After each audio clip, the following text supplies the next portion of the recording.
What if I told you a black man stole a Confederate warship, sailed it through enemy waters, freed himself and his family, then became a U.S. Congressman?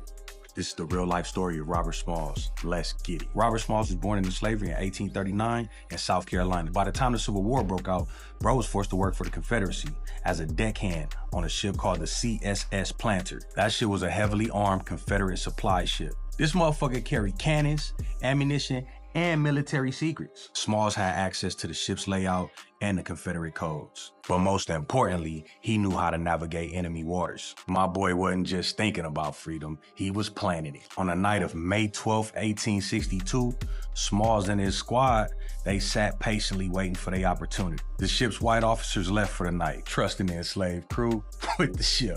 Smalls put on the captain's uniform and started practicing mimicking his mannerisms and postures. And at about 2 in the morning, Smalls and his squad quietly sailed away from the Confederate dock. But they wasn't free yet. They had to make it through 5 Confederate checkpoints. How'd they do it? Small used his knowledge of Confederate code. He gave the correct hand signals at every checkpoint, fooling the guards into thinking it was just another routine trip. He even saluted the Confederate fort as they passed.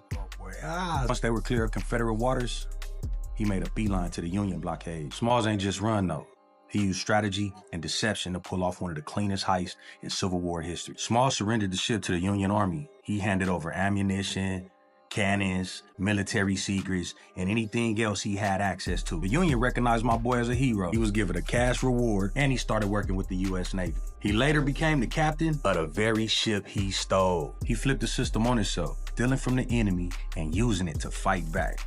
Salute, my boy. Robert Smalls didn't stop with military success though. He wanted political power. After the war, he became one of the first black politicians in U.S. history. He served in the South Carolina state legislature and then went on to serve in the U.S. House of Representatives. He helped pass laws protecting free black people and fought against racist policies. Coldest part though, my boy bought the house he was enslaved in, and then he let his slave master's widowed wife lived there. She'd have been on the street, the road, or whatever they had at that time, you feel me? That's how you flip the script though. Robert Smalls was bold, strategic, and fearless, but he could have did none of this without certain allies, Union Navy officers. When Smalls reached the Union blockade, he was smart enough to raise that white flag and surrender. He was signaling he wasn't a threat. Union officers recognized his bravery and helped to make him a hero. He had abolitionists in the North. After his escape, abolitionists helped spread his story. You already know what that did. That secured financial rewards and military promotions for bro. Smalls became politically powerful because certain white politicians backed his efforts.